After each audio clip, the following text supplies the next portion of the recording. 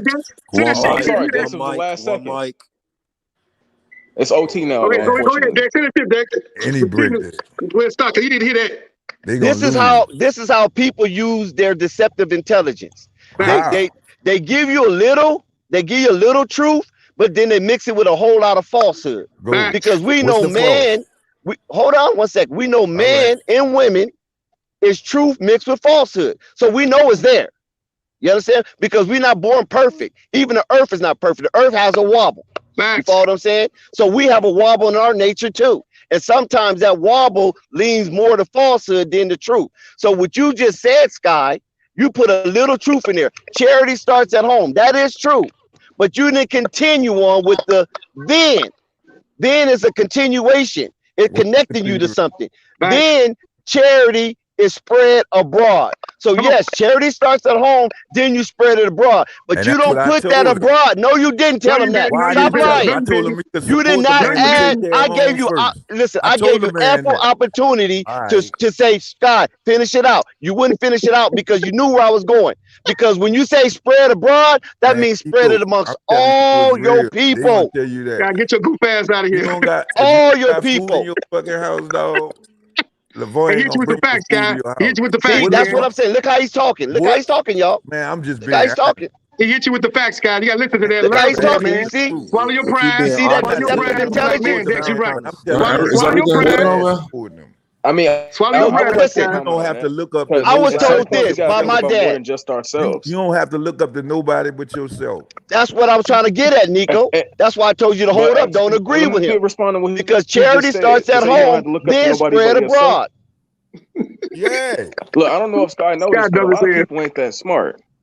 You know what I'm saying? When you say you ain't gotta look up to nobody but yourself, you know how many dumb motherfuckers it is? He's confusing the verb. That's what I'm saying. Any He's saying that decision you make, you gotta stand on that. That's all I'm telling you. You know right from wrong. You ain't saying shit, Sky. You know our species is broke up into more followers than there is leaders. Oh, that's if you choose to be. How many people are gonna look up to themselves and find the right way? When you, that's facts. You can't. These youngsters are smart, Sky. They're not dumb like you guys down there. When you're on a planet of 8 billion, how you gonna come with a selfish ass mindset? If you looking up to an entertainer, you is a follower. Period. That's deceptive intelligence. He's changing the construct of our earth. Football, basketball, baseball, or nothing. I don't look up to none of them. Actors, none of them. Anybody that could be bought, I'm not looking up to. Sky, show your face. Sky, show your face. Show your face. And you will see why you don't look up to none of them. So show your face. So I can laugh. Elephant man. The unfortunate part is they broke our world up into currency. So niggas have to get bought. It's what it is. Nobody wants to be that way. Human nature, we didn't come into this planet having to be like that. It's like, but guess what? We have a system set up to be like that, and we have to win it the best way we can. Cook his ass, Nico. Listen, let me put this in a nutshell. Listen, we're not gonna just try to beef at each other, right? What you consider bought? You got a choice. Put it in a nutshell, Dex. Literally, in a nutshell. A nutshell, literally. Sky just want to cause confusion. That's not what I'm saying. He's designed and organized. No, he's not causing confusion. There's a lot of people that think like him. That's the I know, but this is the point. He's not causing confusion to you, Nico. Hold on 1 second. One mic. He's not causing confusion to you because you have what you call critical thinking, but everybody don't have critical thinking. So that's why we have to attack it and beat it with a hammer until it's dispersed. You feel what I'm saying? And beat it with a hammer. So this is my point right here. Literally with a hammer. Sometimes I gotta be literally with a hammer. A lot of times we are so robotic that we don't even realize we're using deceptive intelligence. Like I told this one young brother on DKM stream before. I said, brother, he said, I'm just gonna let my kid, when he get 18, I'm gonna let him be his own man. And I said, brother, I humbly disagree with you. That's the worst thing that you could ever do to a child. That's abuse. Did he even have a child? There'll be people with no kids. Yes, he have a little child. Yeah, he had a little child. Well, Say that again, Flight. Say that again, Flight. Say that again. There's always people with no kids talking shit. Yeah, but no, he said he had a kid. I'm gonna show you how. But that's the worst thing you can do. Hold on 1 second, Sky. Hold on, we're gonna give you the platform. That's the worst thing you can do is set your child at 18 into a world that is so unkind right now. Yeah, but some people do that. But that's abuse. That's what I'm trying to explain to you, and that's what I was explaining to him. For one, because you shouldn't do that. Yeah, because at 18, you're not qualified. You're not qualified to challenge the world. How you gonna tell another man what to do with his kid? Some people listen. That's the whole thing. That's how he took it. That's how you would do your kids, but then you can't tell another man how he should do his kid. He ain't telling. He gave him suggestions, brother. I gave him advice. I didn't tell him. That's what I'm trying to explain to you. He took it as that. He took it as that. He took that energy as I was telling him what to do. No. Yeah, man. I said, but as a telling parent, a grown man what to do with his kid. People take that stuff offensive though, so I can see. Listen, brother. You know, See, the you're only missing people the that say that are point. black people. You're missing the point. Brothers that It takes a village. It takes a village to raise a child. They be ready to go off for anything, my brother. They don't. You can say bet and they ready to fight. You just look at a brother and he's ready to fight. But we taking it off course though. Listen, let me give us some understanding.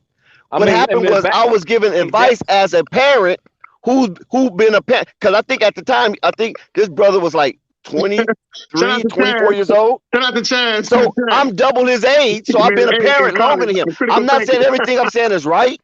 Right, because I don't know it all, because my when my mom and dad was still here, they always still was telling me how to be a parent. And you follow what I'm saying? But so like I said, it takes a village to raise a child, right? So I'm sharing with him. Take a village back in the days, but these days you can. Yeah, I know it's a lot of perversion and stuff going on. You can't trust people like that. I understand that. But what I was sharing with him is that right there, brother, is abuse. You should never think that at 18 your child has got enough from you. You a parent for the rest of your life. That's why he got mad, because you called it abuse. That's kind of harsh to say. But that's what it is.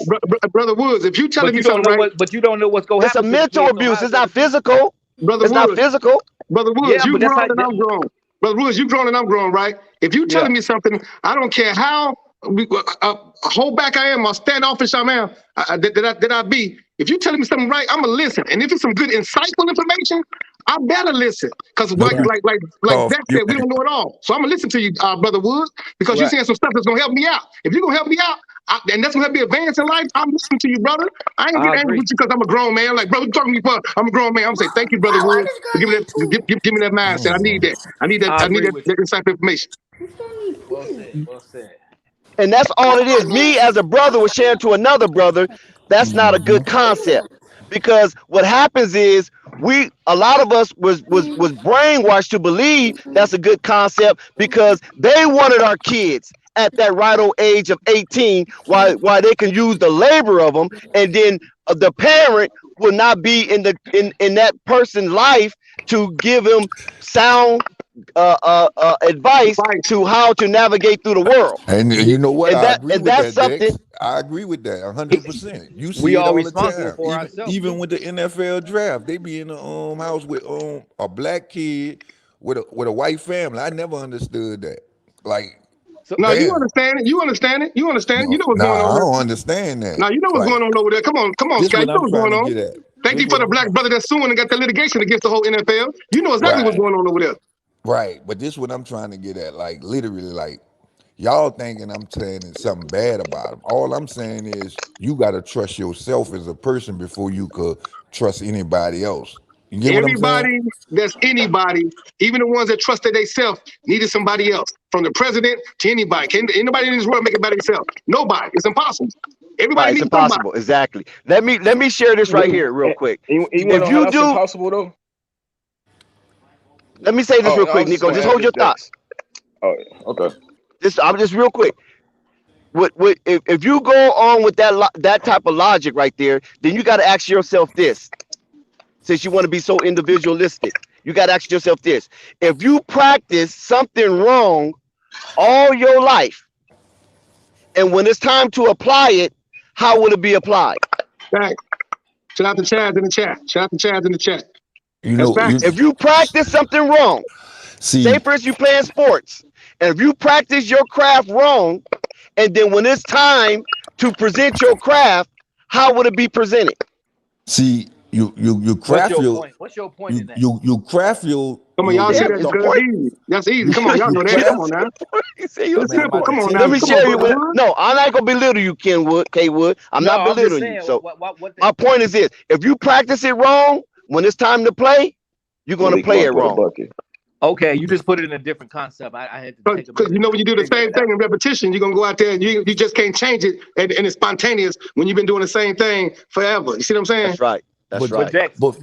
Is your mindset gonna grow and adjust with time when you're getting your ass whooped, or is it gonna stay the same? I want to know. That's more survival. I got my ass whooped mentally many times to get where I'm at the mental level. I've been That's a telling good one, myself I've Nico. been right since Nico's 18. so I've been wrong. philosophical. Nico's really Hey, sometimes you gotta philosophical. give it to it in a You know how row, many just times I like had to that. get knocked down to get to that point? That's I facts. didn't That's wake facts, up like Nico. it. And point being, I just hate when I hear black men talk like that, because that's why we fucking suck as a whole. Hey, Because that's facts. How black men so talk? top heavy. Wait, what do you mean? They see niggas who out here struggling, and you not even putting a hand out because you thinking all about Shout you. out to Chaz and his critical thinking. Yeah, And with that kind of mindset, Chaz got an A in that critical kind of thinking. mindset, when you get that invite to the room, you're gonna see a bunch of Asians, a bunch of whites, a bunch of Latinos, and you're gonna be the only black person there because all of us are separated. But Chaz, let me tell you this, We Chaz. all ain't messed up though. Right. We all messed up. We all flawed. Chaz, let me share this with Chaz. So But let me share this with Chaz. Hold on, Chaz, black man doing good. one thing about critical thinking, right? One thing about critical thinking, as we all know, we deal with emotional intelligence. And some of us don't pass that course with emotional intelligence. And then we come with terms beta male, toxic masculinity, and all these off terms. But if we are ultimately responsible for ourselves, right? Then why aren't we responsible enough to create ourselves? So you can't always put it individually, is because it took two to make one. You understand what I'm saying? Because nobody's born at the same time. It took two to come together to make one. One of the worst things they can do to you is put you by yourself. Right. You understand what I'm saying? So it takes two. Listen, I'm giving y'all some metaphysics. It took two to create one. Even if you got twins, they don't come at the same time. One got to come before the other. So one of them is always going to be older. You follow what I'm saying? So when you say that we are responsible for ourselves individually, after, see, that's the key right there. After we receive the proper information, no go about being responsible for any type of act or action. It don't work like that. It don't work like that. Yes, sir. Look, this you can't be responsible if you don't know. Whatever your choice you make. Brother Wood, it works exactly like that. It works exactly like that, because if Nat Turner would have just been the critical thinker that he is and just thought about himself, he would have been the only one to escape. It would have been, everybody else would have been fucked up. You see what I'm saying? Nat Turner understood what was happening, understood the assignment, and passed it out through everybody, and this was the strategy. See what I'm saying? That's why they call them chief generals, all that business right there. If you follow the crowd, you get no further than the crowd. At some point, you got to come up after you don't learn, and you got to become that leader and push, and then reach one, teach one. Brother Woods, I don't just want you to be rich and you be the millionaire. Come tell me how to be the millionaire. Come exactly. You see what I'm saying? Come reach right. me. Lay out the blueprint. We ain't raised like that as black men to do that, though. Everybody. That's what I'm saying. That's why we try to change the paradigm. Yeah, but you saying that, but that don't mean everybody ain't thinking like you. 122 to 115. But Brother Wood, if you think it, Brother Wood, if you get it and you pass it to somebody, if we just reach one person, reach one, teach one, we just keep kicking it like with a chain reaction. If we keep thinking that, man, everybody ain't gonna get it, man, fuck it, man, I ain't gonna put no energy in this, man, fuck, man, we gonna be fucked up as a whole. We can't think like that. That's why we got Flight Sports TV, baby. We messed up now. It haven't changed. That's why we messed up. That's why we got. Okay, look, have you changed, Brother Woods? Have you changed? The Mexicans done passed us now, so. Brother Woods, look, have you changed? I want to know how you changed. Hey, you know why they passed us? Because they said in the mirror. I want to ask Brother Woods something. Brother Woods, how you changed? Yeah. That's all that matters. Now, take your change and come help brothers like me and everybody else. You see what I'm saying? Just keep on helping. Just keep on helping, bro. Somebody gonna get it. Woods, let me tell you, Woods. We need you, brother. We need you, brother. We need you, brother. Like for real. Woods. We need Brother Scott too. You gotta find your community, Woods. You hear me? Like, it's like you are alien if you around negative people. So you gotta find like-minded people. Me personally, I don't look at it like black people didn't fail to the Mexicans. For the simple reason, the type of people I be around. I'm talking about in population growth. I'm saying, man, like they got that's more what people. I'm saying, man. Listen to what I'm telling you. All black people ain't black people. You looking at it like you can bring everybody. I'm not bringing everybody. Sorry, and I don't care. Can't nobody change my mind on how I feel. Like, nah, like you so gotta you saying look the at Mexicans it. are brothers? Huh? Yeah, that's our brothers too. That's our brothers too. Are you saying the Mexicans are brothers? That's our brothers too. The Mexicans are brothers too. That's our brothers too. Yeah. Everybody, man. See, that's why I It's be about big like on mind. that. It's about like mind. don't Keep really that in fuck That's with what mind. I was about to say. The That's why I be Mexicans big ain't on this. I be big on this. Me, I don't look at it like for wide race, because I'd be lying to you if I tell you I didn't have white people help me. I didn't That's have facts. Mexican people That's help me. facts. I didn't have everybody like That's help facts. me get to where I'm at. Come That's on, what I Sky. I mean love when when I you talk say like that, Sky. race. Yes, I sir, love when William you talk like Godfrey. that. Race. That's probably the best thing I heard in the chat today. Come on, Sky. Only why I chimed in on the talk about LeVar Ball, because that's not a Here you pitch go. to Back on the me. bullshit. Come on, Sky. Support You black. doing No, good, I'm just man. being honest. Listen what I'm saying. Picklehead ass was doing good, man. See, Just motherfucking I'm ass. doing good, and I'm trying to get the people to understand where I'm coming from. That's not a pitch to me to tell me buy That's not a, something what, hold because on, he black. say that word again. What's that word? That's the best y'all could do. What's He that word? black. Somebody pissed on you. What you saying? Man, I say that's not a pitch to me. Like buy because it's black. I need to P-I-T-C-H, know. pitch. I need to know what type of I'm not cotton gonna I'm somebody getting. pissed on I you. Go need to ahead. know what I'm type not gonna of. say somebody pissed on you. Go I ahead. want to know if I'm getting quality or wanna I ask want to know Scott if a I'm question. getting quantity. One of the two. Y'all saying buy, support black businesses. No, like, we're not just black. saying it like That's that. what y'all No, saying? see, with a you're dunk, missing the GG. point. You're I'm not missing the missing point, the Sky. point. We Can I never ask Scott said a That's that. what y'all That's called saying. selective hearing. Because if that's the case, Sky, hold on one second. If that's the case, I'm a merchant. I have product. Coffee's a merchant. He got product. K&T. It's a AI. If we're going to do that, we're going to say, well, buy this and buy that. No, we didn't say that. We're saying that he's taking on the Goliath. You follow what I'm saying? Of this thing. And that's where we're supposed to back him, because if he's laying out the blueprint to show us how to take on the Goliath, he's just doing it in the sports world. Just like a Malcolm X did it in social justice. Martin Luther King did it. So Rosa Parks, those type of people did it in social activity. Colin Kaepernick did his thing. That's why people backed him, because it was the symbol and the substance that came with the symbol. That's not the man. It's not just LeVar. Come on, Dex. Yeah, it's not just LeVar.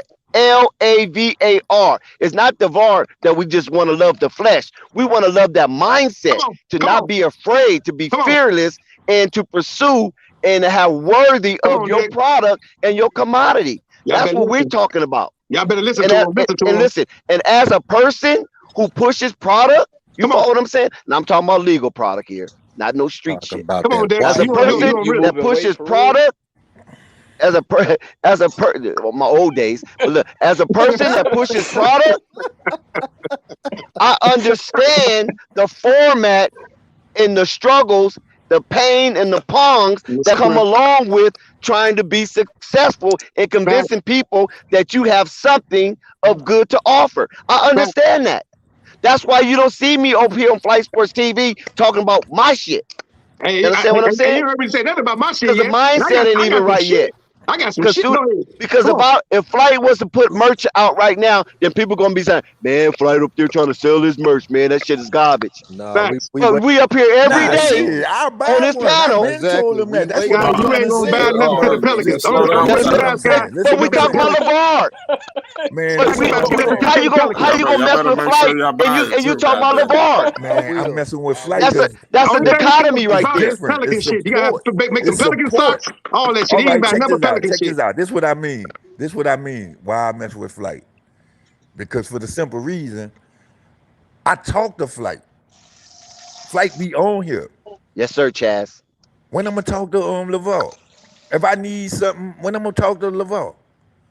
Hey, all you gotta do is go to the pop-up. All he do is trying to sell me something. Don't get caught up in the personality. That's what we go past that. From LeVar? Nothing. Who said go to the pop-up? We're past that. It's the mindset that we want to rally behind. I don't need that mindset. Hold on. I have that mindset. That's what I'm trying to tell you. Hey, Scott, do you like Martin Luther King? But don't hate it though. Hold on, no, he's cool. No, he's cool, Coffee. If you don't need that mindset, then don't hate it.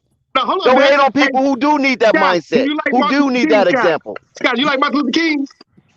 Huh? Do you like Martin Luther King? Nah, hell nah. You don't like Martin Luther King? No. You like Malcolm X? Yup. Okay, then when the last time you talked to him? What? I know. Get your goof ass out of here, Scott. Come on, man. Sky wasn't even born when Malcolm X was on the scene. Exactly. But you take what he done said, and he done motivated you through his words, through his speeches, Shout out to Legacy through his movement, through his implementation. You looking at it from the speeches.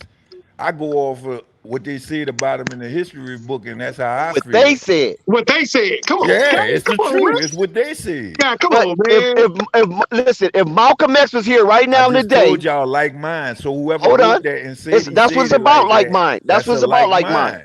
He thinks like I think. Listen, LeVar, hold on one second. LeVar represent himself as a black man.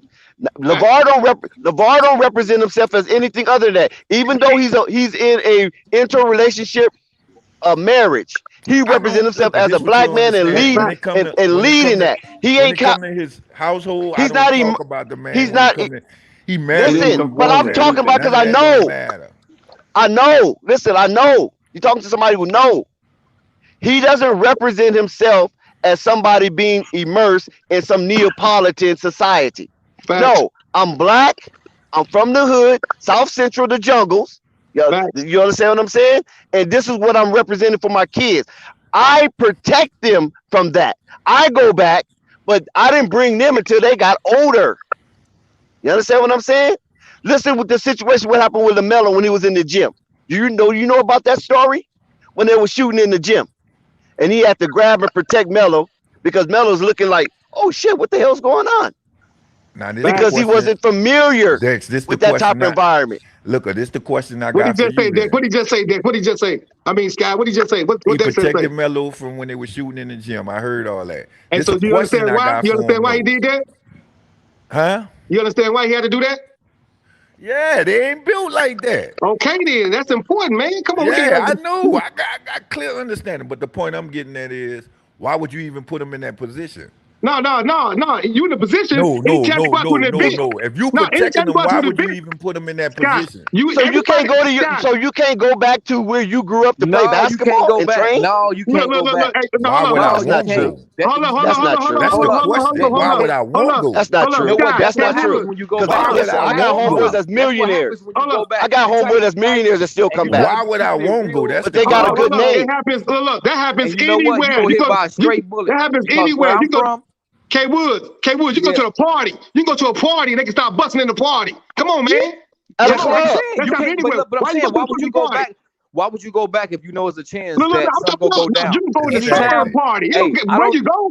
You don't get where you go. You can go on a trip to the Bahamas. Motherfuckers start busting on a boat. Come on, man. You know what? Where I'm from. It ain't where you from, dog. Hold on, where you from? Let him talk. Where you from? First of all, where you from? I grew up in Gary, right? Gary, Indiana, right? Oh, I go to Gary. So look, dude, I just left Gary. You know I'm from Chicago, right? No, that's a desolation. Gary, Indiana is a desolation. Yeah, but what I'm saying, I just left Gary, K Wood. Did you? Real talk. Oh, well, see, that's what's up. But you already know how it is now. I just left Gary, Indiana, dude. But I'm saying it's snowing like crazy right now, right? Huh? It's snowing like crazy. What you saying? The snow stopped though. What you saying, K Wood? What you saying? What you saying, K Wood? Wow, this is crazy right here. Man, you know where I go? I go to J&J Fish. K Wood, what I said was you can go to a party anywhere. You can go on traveling vacation anywhere, and it can pop off anytime. Why would you be there? You there trying to enjoy your vacation with your situation? He know the risk was high. He come from that background. I know that's what I'm saying. You can just come visit your mama on the weekend and just to say hi, and then you get shot driving down Broadway or something. Or you can go down to the White House. You can go down to the White House in Washington, D.C. and get caught up in that riot and get shot. That's anywhere you go, bro. Right. No, I'm talking you can't.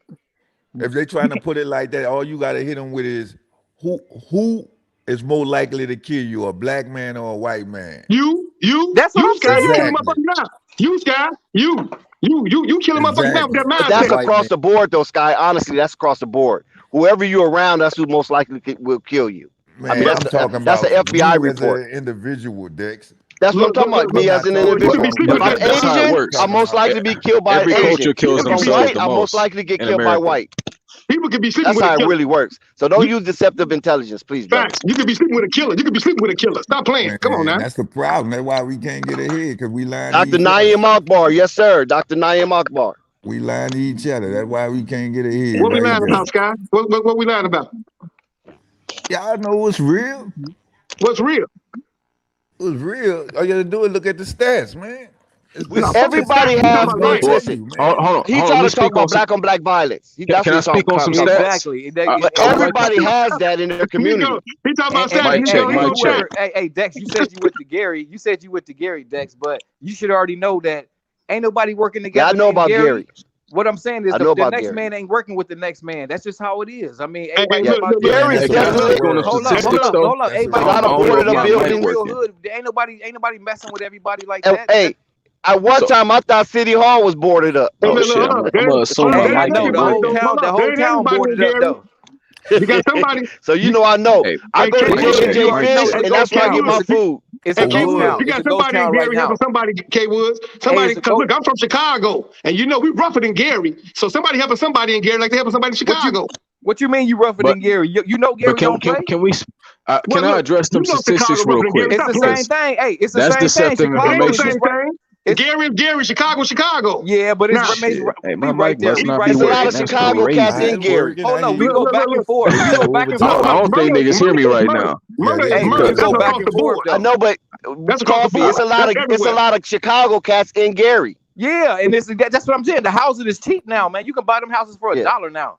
Yeah, I know about Gary. I know about Chicago. Hey, they want you to move to Gary. I know. I do want to speak on. They want you to move to Gary so they can get the tax. They paying taxes on those houses just sitting with nobody inside of them. Hey, if you want a house, you can go down to Gary right now. The whole town is desolate. I'm telling you, the town is just to pay desolate. the taxes, just for to help the city out. Gary, we don't got nobody to do our streets. We got all this snow. But guess what? You guys got to go to Maryville to shop, right? Yeah, because ain't no store. Can I speak on listen, Walmart. K-Wood, listen to me, K-Wood. Hold up. It's a bunch of mom and pop I know stores. Gary. I'm trying to tell you something. I know Gary. The only thing in Gary is a McDonald's. Ain't nobody out there in Gary, I don't know. I don't got people at.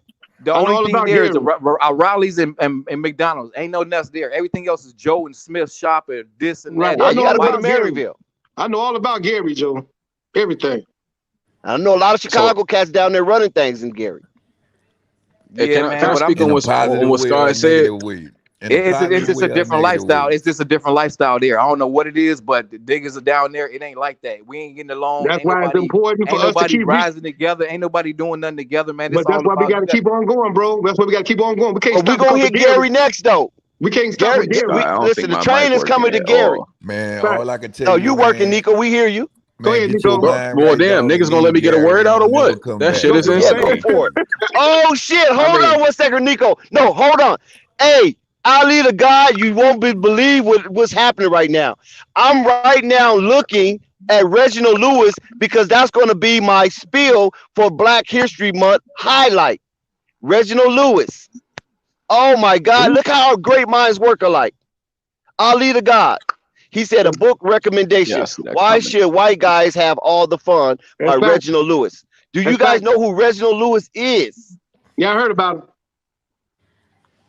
I was going to do my Black History spill on that.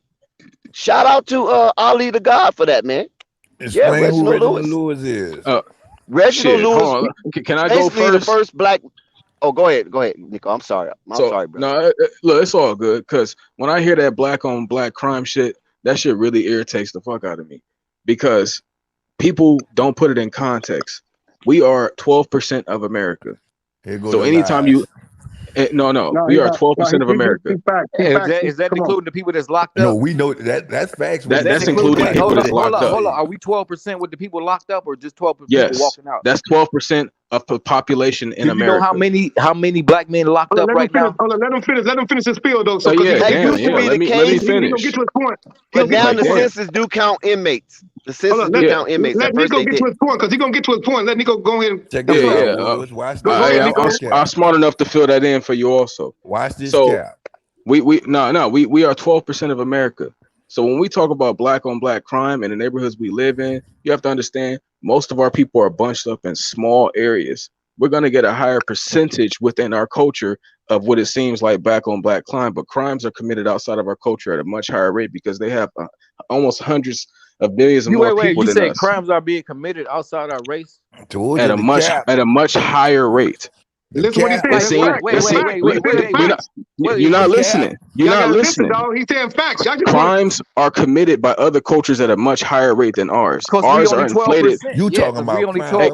Exactly. So that's why it will come at a higher rate because we have less people. Black on black crime. I mean, among races. We talking about murder. I ain't talking about no. I'm talking about where you. If we could talk about murder, white people kill each other at a much higher rate than we kill ourselves. Look it up. Man, this nigga. Mexican niggas kill each other. I live in LA. Mexicans is killing each other every day at a much higher rate than the black niggas here. Right, it's more people getting killed, and we still gonna stay ignorant at that. I'm gonna tell. I just told you a fact, and you still gonna come with some dumb shit. Man, that's not a fact. I'm telling you that Mexican niggas is killing each other at a much higher. It actually is a fact. I've been living here my whole fucking life. It's more white people here, so of course more white people get killed. Exactly. But okay, so it's going to show up as a lower percent. So let me make sense for you. Because they have more people, it's going to show up as a lower percentage of people that are killing each other amongst their own. Because there's less people. Higher percentage of you just said a lower percentage. Is it higher? When you have less people amongst your people, the percentage of death is going to be higher. You just changed what you said. You just changed. No, it's not the change. It's going to show up as a lower percentage. Listen, you're not listening. You're just trying to talk and respond. You don't know what the fuck I'm trying to tell you. It's going to show up as a lower. Go ahead. Yes, let it make sense to you. When you have more people, the percentage shows as a lower percent within their culture because they have more people. When you have less people, the percentage is higher. Killing. When you have 100 million people and tens of millions of them are killing each other, it's not going to be the 80% as it is for black people. Exactly. We know that. No. So, K Woods don't know that because K Woods keep on asking him. So he said it's K Woods now. But you say we know that, but you can't talk about black on black crime. But he talking about black on black crime like it's the highest. It's not. White niggas is killing each other at a much higher rate and percentage. I'm about to Google this. If you got a white boy, look up the FBI crime report and look for 2021 or 2020. It's one of those years because they do it like every 3 years or something like that. Hey, I take your word, man. I take your word. 45 died. The Pelicans killing everybody because the motherfuckers. Hey, you think that, Sky? You ever seen a mass shooting before? Let me know how many black men committed those. Man, there was mass shootings at my high school every fucking week. What are you talking about? What are you talking about, man? It was mass shootings at my high school every week. When my freshman K Wood. Hey, hold on. K Wood. People got shot on my freshman year when I first got to my high school. Right. Yeah. Wow. Hey, some people are getting shot everywhere. Hold on 1 second.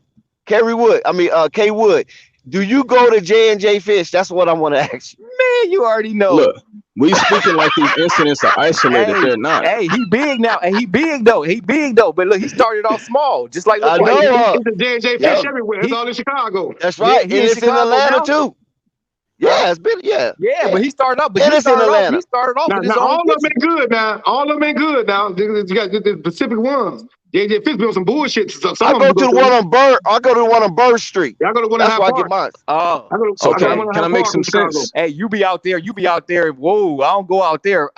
I don't go to that side of the night. Hey, that's the west side. Listen, see, that's what I'm talking about. Hey. See, that's why I don't want to be like revealing too much shit. You know what I'm saying? Yeah. And listen, I told you when I say I be in Gary, I be in Gary. I don't be playing. When I say I be in Chicago, I be in Chicago. You be at those casinos. Yeah, I park a real good neighborhood. I park real good. They just haven't got good campus right there. Now, I can tell you MacArthur's out west on Madison. You know is that right? He said some. Where at, Mac? What city? Talk about the east side and the Wild Hornets. Come on, Finn. What city, Mac?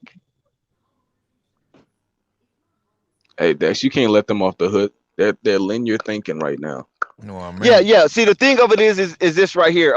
Now per capita, that's a different. If you put it in that rate, then that's a different thing. But what I wanted.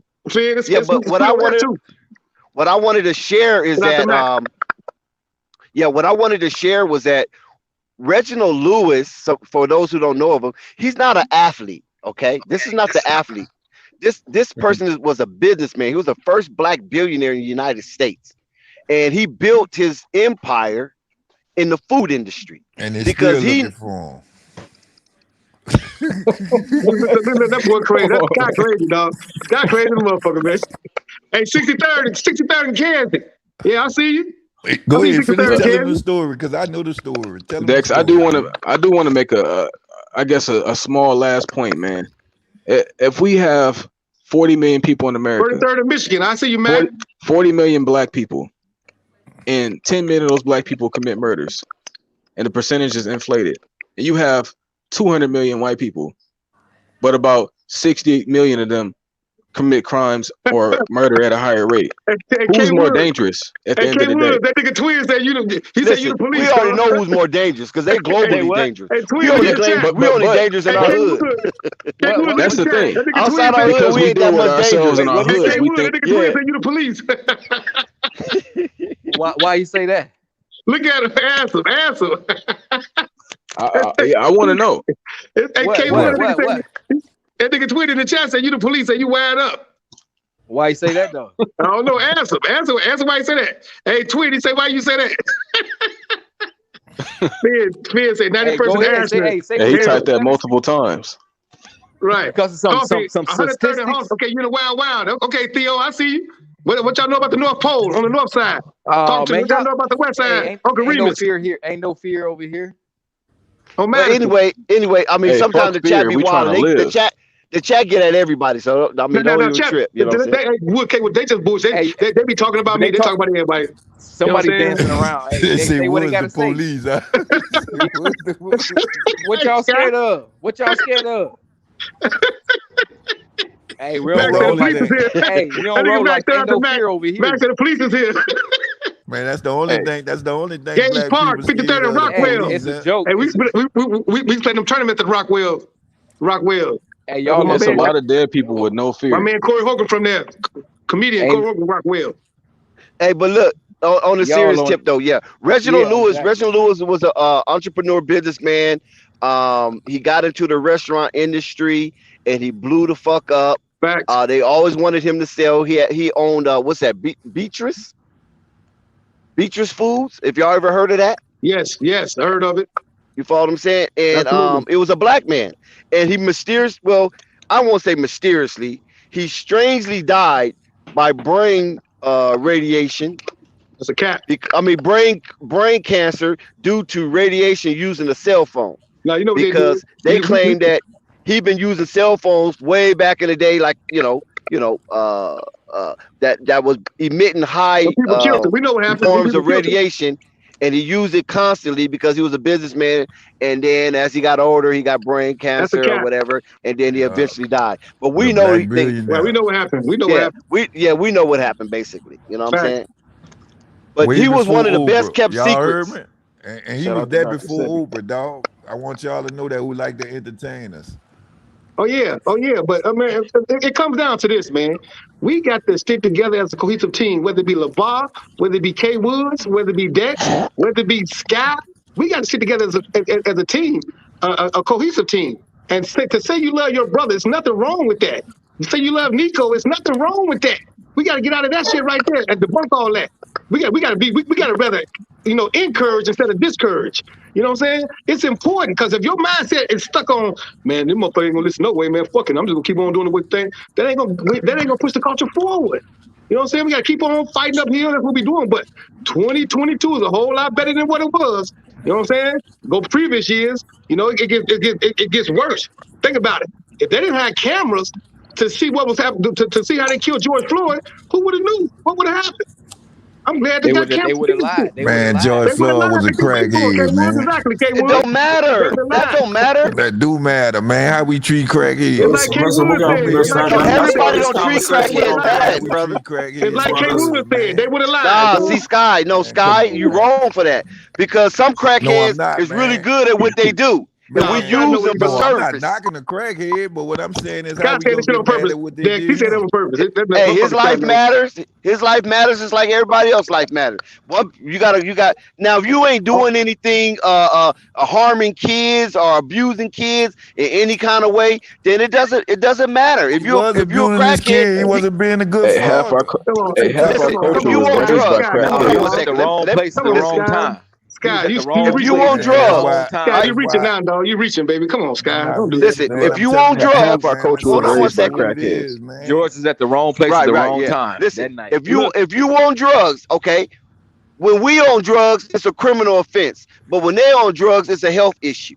So Man, from what I saw, let's not berate the man or belittle the man because he was dealing with some mental health issues by being on drugs. You should have corroborated. And it ain't no such thing as being at the wrong place at the wrong time. As a black man, you always at the wrong place at the wrong time. As a black man, step out your house. You're at the wrong place at the wrong time. So you step out your house in Chicago and Gary and New York and LA and Philadelphia and so on and so forth. As a colored man, a person of color, you always at the wrong place at the wrong time. And that's why I got the hell out. And that's why I got the hell out of there. I mean, no matter where you go, you got to be on point everywhere you go.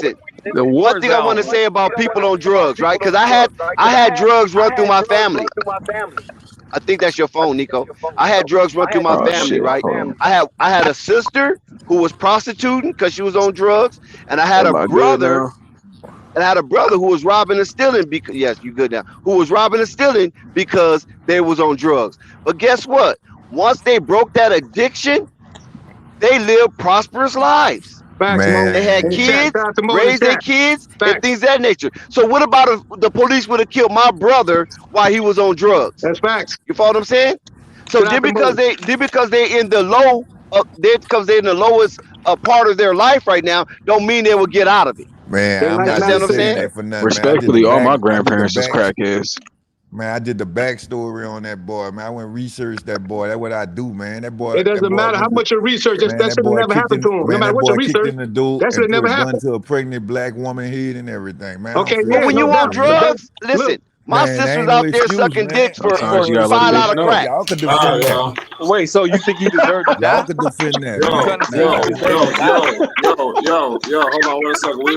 Y'all bugging out, man. I'm saying the next time we wild out, we're just gonna have to shut it down, man, because I'm trying to let y'all have the content. That's why I don't like to have it, because it goes left. That's what I said, because he want to talk about crackheads. This guy want to go further. It's just going completely out. Right. Okay. Let's get it back to perspective. But listen, drugs is a mental health thing that across the board. You know, when we use drugs, it's become criminal. But when other people use drugs, they want to make it a health issue crisis. So all I can say is that I've seen it come through my family, and I see my family come out of it and be prosperous, and you know what I'm saying, and be a civilized citizen in a service-oriented society. He had owned 2 trucks, right? He do demolition, and he was making very good money for himself. He used to recycle metal. He recycled cardboard and things of that nature. But listen what I'm saying. He owned. I didn't say he worked. He was a crackhead. He became an owner, and he got all the way up to he had 2 trucks and employees. Recycling metal and doing demolition on houses and revamping houses and things of that nature. So I seen it. That's good business, though. That's good business, and we're gonna get deeper, you know, in a different light. But let's get back to this LeVar thing, though, because it's imperative that we all stay together and support this man, whether people understand it or not. They'll get it. Some people get it early, some people get it later. It's important that we keep on getting behind LeVar, getting in front of LeVar. You know, keep on debunking everything he said about the ball boy, debunk all that garbage, because it's all garbage. Keep on debunking all that. Oh, Lamelo got to improve in this. He ain't got to improve in nothing. That's a man that you just let play, just let go. He been knowing the game when he was a baby coming out the womb. You know, his mother played basketball.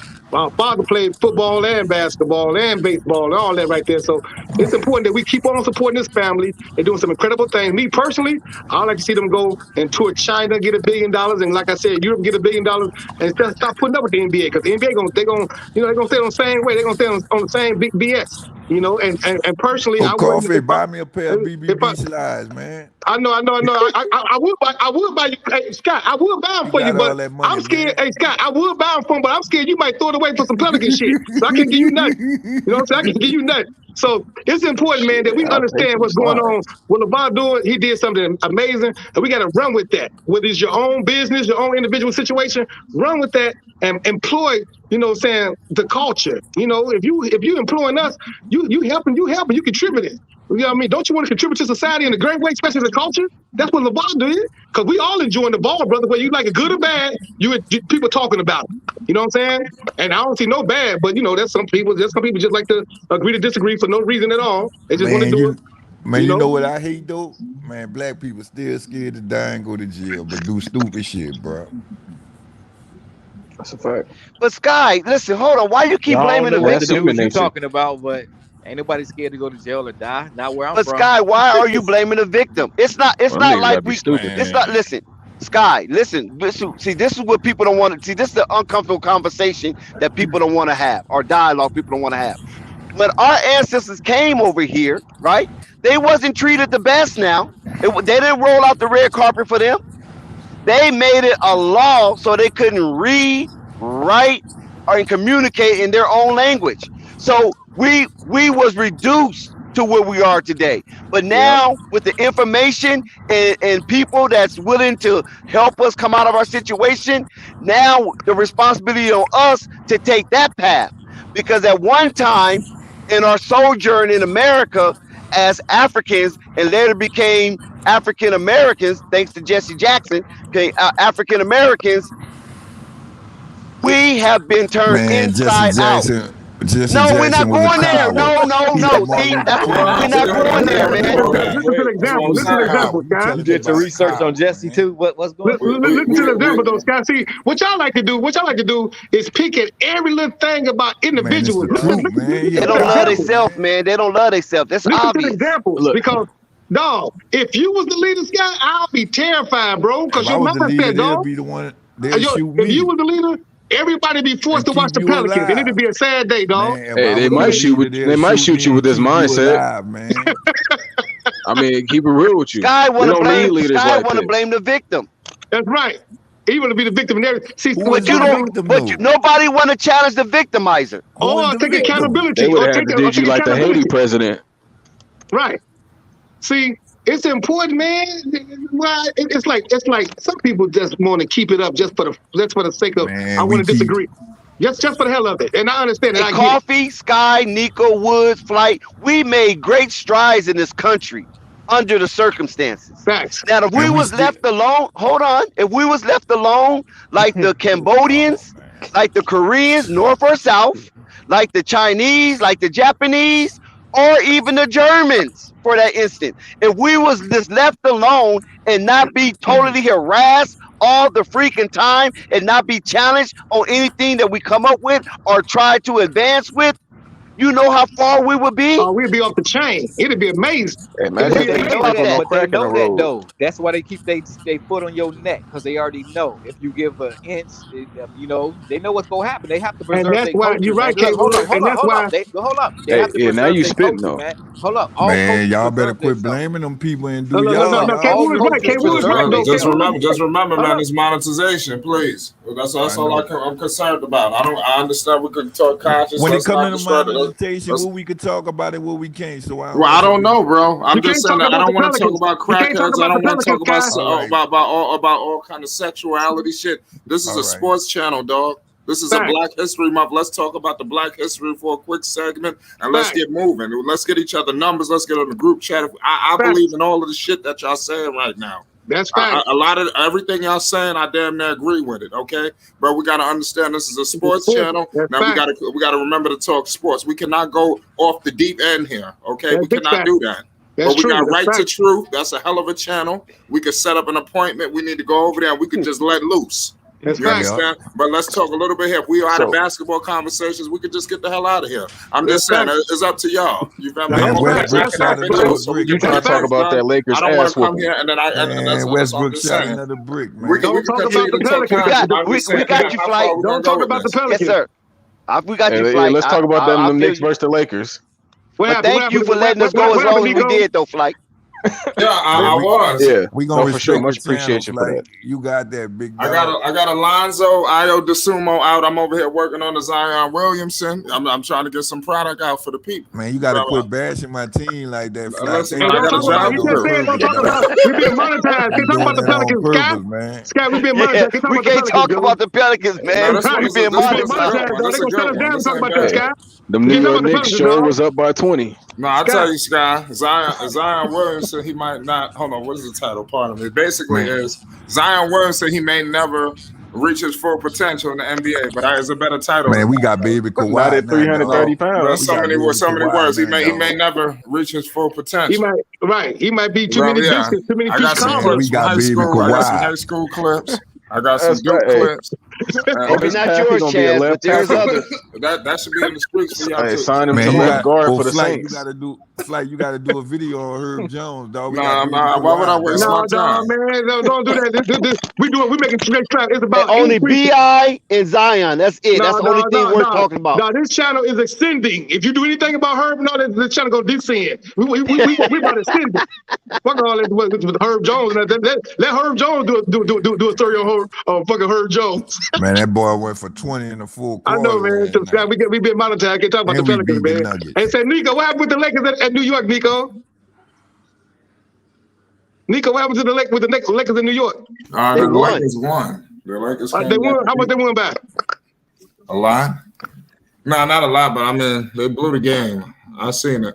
I think it was a close one. I think it might have been like a 2-point game. Let me double check it.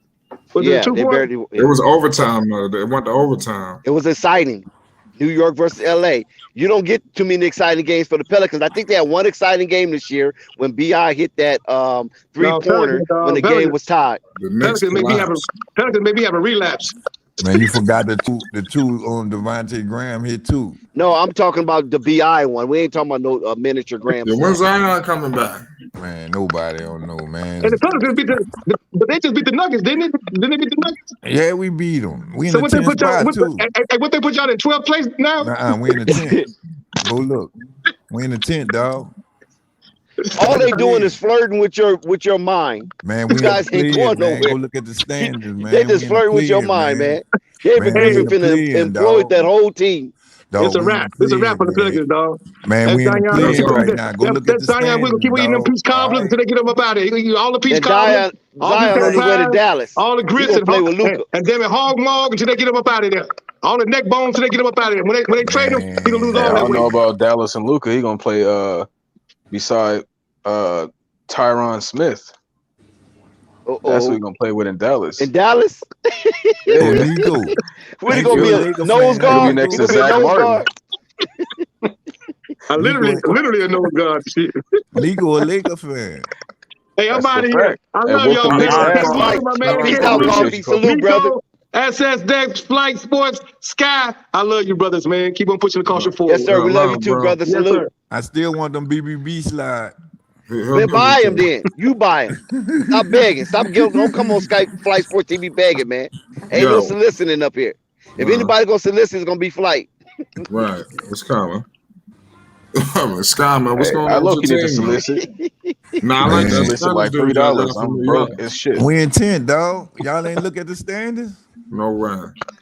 Man, yo, I ain't gonna lie. Yo, Sky, I like Brandon Ingram and I like Zion Williamson. I like the Spanish kids right down at the point guard from New York. Yeah, we in. Oh, he did. He went off like a couple of games ago. Yeah, that's also that dude is nice. Night Herb Jones went off, dude. Yeah, Herb Jones. They got Capazzo out there. Herb Jones. They got their version. They got their version of Capazzo. I forgot his name. Start with an A. I think he's a Puerto Rican kid. Who? Saturansky? He's from Bronx, right? Is he from Bronx? I think so. I think he's from the Bronx. Yeah, a lot of the way he talks, he gotta be from the Bronx. Jose Alvarado, man, that's his name. Right, he's from the Bronx. Yeah. No, Capazzo is from Spain or somewhere. Yeah, I'm talking about the one from the Pelicans. He's from the Bronx. Do he start? You can tell the way he talks. Yeah, I low-key seen the Pelicans game and like Alvarado. Yeah, Alvarado. He come off the bench. Yeah, I like that kid. Y'all right on the Blazers though. The Blazers 21 and 32. Hey, 20 that game he played in New York, he was on lit, huh? Yeah, y'all got the Rockets tomorrow. Y'all better beat the Rockets. Hey, yeah, somehow everybody have a great game against New York. I ain't gonna find out. I want to see Brandon. I like Brandon Ingram. It was a problem. Man, they probably lose a game against the Rockets. Man, New York shot themselves out the game, man. The night. Hey, New York was up 20. I'm trying to figure out what happened. Yeah, they shot themselves out the game. They let them people come back in the game, man. Taking them jumps. They were hitting the first quarter. The first and the second quarter, third quarter, they went stale. I got a question for you though, since you're a Pelicans fan. Your team is looking for a point guard. Hey, Flight trying to get off the Knicks. What you say? How many point guards they gonna get? A Flight? I know. I'm trying to see if Scott knows something. Man, Your all team that's looking for a cap, point man. guard? He talking about they going to get McCullum, but all that's cap, man. They ain't gonna go get They trying to get another They star want next to no. Zion. They want Fox. They want McCullough. They want Damian Lillard. They just want every point guard imaginable. If y'all got Fox, I ain't gonna lie, that might have been. And they already got point guards. Yeah, They're gonna be the land of the point guards. Not no starting point McCollum. guard though. We trying to get off that trash y'all gave us, Temple and Santa Ramsky. Sure. You should have never took it. But you need to go slap David Griffin for that. Man, I been said that, man. Slap the shit out of him. I'll fire him just for that move. That's the best thing you could have got. Yeah, that's what y'all was thinking about Lonzo Ball. We wanted to get rid of him, but that, man, both of them together don't even equal 15 points. Hey, man, I tell you, I was taking Lonzo for granted. Man, we don't miss him. But what we're saying is you're going to get two players. You can at least get one that get 12 and another one that get 10. Fuck, you got two players that can't get you 10. It's just bodies out there. That's a fact. Y'all get that shit together now. You know, the Pelicans, I got a bright future. Man, we come from 15, man. You didn't see we come from 15, dog. You didn't see where we at? It's crazy. I can't believe Griffin gonna stay. Man, y'all ain't saw Jackson Hayes with 9 for 9 last night, huh? Did they win though? 33 minutes of play. Ben should have been starting or getting some type of play. He playing a photo. He ain't playing a 5. Yeah, 7'4" is insane. He should have been that. He got enough versatility to be a big mobile forward. He a full. They got him at the full and Valanciunas. That's how they beat the Nuggets. Valanciunas at the 5, him at the 4. Brandon Ingram at the 3, and who they started at the 2. Devontae Graham at the 1, and who they had at the 2? Herb Jones at the 2. Shit, what happened to Noah? Man, Noah coming out that pine, man. Noah ass. That nigga had 5 turnovers as soon as he got in the gas. Bro, I was hearing so much beautiful stuff about him for the season. It's time about we got Noah. Yeah, he was like Herb Jones. Yeah, and now Herb Jones the savior. Damn, you know it's bad. Pelicans win one good game and everybody talking about it. That's terrible. I mean, they picking it up though. I have been seeing them at least in the standings hooping. I ain't watched no game, but they moving up the standings. I don't watch them. Yeah, I'm gonna get at y'all. You hear me? I gotta get up. All right, Scott. All right, for sure. Hey, appreciate you. What's up with your Golden State Warriors, Nico? I mean, you mean Klay Thompson? All right. I promise you, I come back in here as soon as he on the bench. But I can't speak on the Warriors because I have been watching them. That's clearly the most dangerous team in the NBA. It's not even a doubt there. I seen that when the Suns get into a tough game, a team that's willing to run and defend them, they're gonna fold. As soon as you get somebody with some height and size on CP3 with some foot speed, he gonna fold. Devin Booker gonna try to shoot them out the game, but he gonna fold. They're just not made to win it all. And what I seen from Klay Thompson recently, oh man, that 60 or 70 points looks accomplishable. So I need somebody to really I need somebody else to sing the praises of what they seen from Klay Thompson. I already knew this would happen, but the fact that he's doing it with less minutes than what I thought he would have is crazy. I don't think people are giving him enough credit for the way that Klay Thompson is hooping, bro. Next to Steph Curry, a nigga who don't want to pass the ball. Yeah. Klay Thompson's out here playmaking. He averaging probably like 7 assists, 8 assists since he's been back. I need to go look that up. Klay Thompson is literally assisting the basketball at a high clip. And nobody thought he could do it. I mean, I knew it. But you know what I'm saying? The casuals, all these people that think they know basketball too, all they give him credit for the same shit that niggas always give him credit for. He catch and shoot and play defense. Like, okay, there's nobody else watching the rest of his game. They don't see when he put the ball on the floor and when he get other people involved and when he take the shots that he needs to in the right situations and willing to give it up. Like, people always are so linear with Klay Thompson. I don't like that. That's why I sing the praises of him. But most dangerous team in the West. I really don't see how anybody can beat them, and that's without Draymond playing. When Draymond comes back, the dangers and intensity is upped by 10%, because that 10% is just him moving the ball. So something so simple is going to change the entire outlook of that team. Somebody who said, I was watching it yesterday against the Kings, well, whatever day they played, and I was watching the young niggas, right? Every time they got the ball, they was looking to score. Draymond Green would have said, fuck it. Klay Thompson is 7 for 7. I'm about to feed him relentlessly. That's all it takes. Them dudes was missing shots. They made some early, but when you got somebody that hot, he's nuclear hot. Klay Thompson's a different breed of human. So I need people to understand that damn, what's that dude, Steph Curry little brother-in-law? Shit, I don't know his name, but the dude that come off the bench, he was putting up mad shots. He only hit a couple of them, though. But imagine if Klay Thompson hit that shit next 3 or 4 shots back to back. It's just his production is limitless and it's unmatched. Yeah, but hey, Nico, I think his name is Daniel, something Daniel. But what did Klay Thompson hit that game? He hit them 7 threes. What was his final score? She probably had like 25. 25, okay. 25, like 7 and 5, 7 assists, 5 boards, something like that. But that was just something light, and he only played like 25 minutes.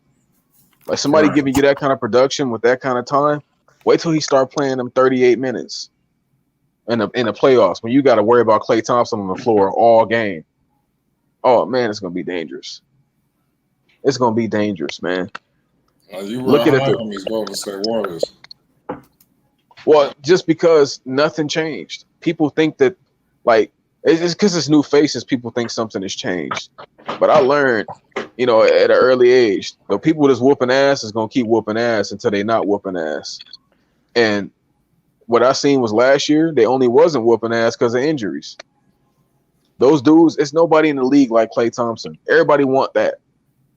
Danny Green got a contract because Klay Thompson in the league.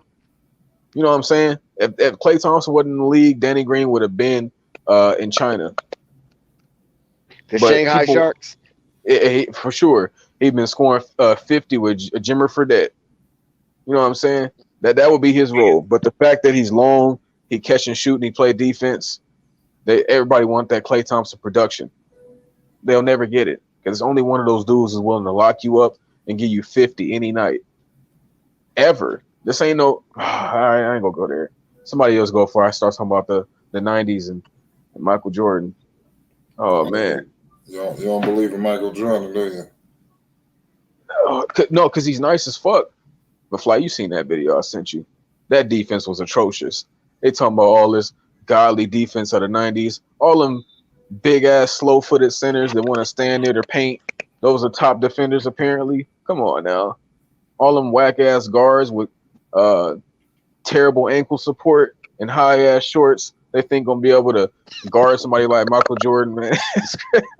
It makes no sense. My bad. I don't mean to laugh at them, but it's absurd to talk about defense now and compare it to then. When that's how they dress them again right now, anyway. But what I'm saying is you can't not just the dressing, but they relied on hand checking. All them old ass dudes relied on pure hand checking to play defense. What nobody feet up to par except a couple people that we knew. Scottie Pippen is one of them. Nowadays, everybody's feet got to be up to par. At least 80%. Right. If not, I'm starting not to be a liability on the Warriors as I was though. Oh, shout out Dom. What's good, Dom? Hey, what's good, y'all? How you doing? What's good? Yeah, I want to introduce you. Shout out my man Dom. This guy Dom was around, but I don't know what happened, but but he should be making a resurgence. But he was rocking with me, man, when we had linked up with DJ for that interview, man. And the rest was history. What's good, Dom? What's good? Look, I'm in and out. I was just coming in to talk about that video between James Bouknight and Borrego real quick. Yeah, I see you dropped it. Yeah, we're gonna promote. I'm gonna drop that link so you can get that. I saw AB dropped it too. I didn't notice that he was gonna drop it, but shit is wild, man. The culture in there is looking wild, bro. Like I'm telling you, something right now in Charlotte, it's not feeling right. I don't know if we blaming Michael Jordan. I don't know if the NBA making moves and it's trickling down. I don't know if it's all James Borrego, but something ain't right. So when I saw that video of them fighting, I ain't never seen no rookie about to fight a head coach in the middle of the fourth. No, in the beginning of the fourth quarter in a blowout loss. I just don't see that every game. So when I saw the video, had to drop it, had to say something. You know what I mean? Enough is enough. We tired of seeing this BS. The fans, they all deserve more. Everybody who's a fan of the NBA and is looking at this situation, they all feel disappointed. Enough is enough, man. So I just came in and out real quick. Had to drop it. Before you go, what the hell is your thoughts on that situation though? I'm finna go check out your video. Yeah, I'm about to drop your link. What's my thoughts on this? What situation? On the situation with James Bouknight, and all of that. Come on, man. That was a terrible situation. Look, it was 14 seconds left in the third quarter. He subbed in James Bouknight, put him in, and then took him right out. They were losing by 20 or 30 points. Took him right out. He's playing all these mental games with the youngins, and it's a new time. It's a new age. It's not the Spurs anymore, bruh. Let it go. Right. Let it go. Like let the young boys play. Let them do what they do. We got the talent to see, at least be competing, and he's just over here trying to manipulate the situation, and everybody just see the truth.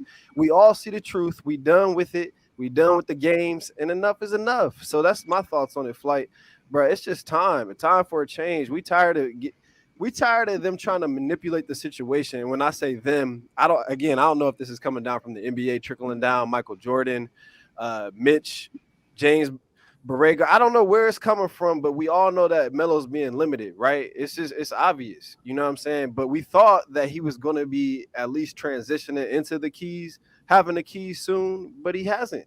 And for some reason, come on, bro. So what was it? 7 minutes in the second half in the blowout loss. You got to at least give your young bucks some burn. That's all I'm saying. So when I look at this situation, bro, I'm like, man, this is so toxic. I don't know what's about to happen, but change is on the way. Yeah, you're right about that, man. That's crazy. But definitely shout out to you, man, for dropping that video, man. It says Flight got the verbiage. What you talking about? It says be right back. But what's been going on with you, Don? Hey, look, I just been out the way trying to get my little side businesses going. But I'm about to get back on this YouTube grind. I want to be able to, expand my little portfolio, get my money right. But this YouTube is on the way because somebody got to speak out the truth. I see all of y'all putting in work. I'm definitely shouting out you, Flight. But look, I'm about to add on to this wave because I'm tired of these games, bro. I gotta speak the truth. Somebody got to say something about this nonsense. So that's my vibe right now, Flight. I'm gonna be connecting with you behind the scenes. But other than that, I'm gonna holler at you. All right, Dom, take it easy, bro. Yeah, Nico, what's good? Yo. Yeah. I mean, I guess I'll touch on the Hornets real quick. Yeah, we got it. If you want to keep cooking up, I'm here with you. And your shit. Yeah, I'll just speak on the Hornets real quick because it's been a minute where I think I really noticed it when they had Melo. I don't know what game it was, but the game where they had Melo with like 3 points, some weird shit like that. And I seen him playing some corner roll. I'm like, uh-oh. I was getting PTSD, you know what I'm saying? I was getting all types of seizure feelings. I'm like, ain't no way. They got Melo Ball out here playing corner 3 roll, 3 and D. And that's when I knew it was getting kind of fishy out here because, I got a lot of friends who are fans of, let's say, the current superstars. I got friends from Georgia that's fucking diehard Trae Young fans now. Friends in Memphis that's Ja Morant fans. Friends in Dallas that's Luka Doncic fans. And that could only happen through one way. The team got behind them and allowed them to be great.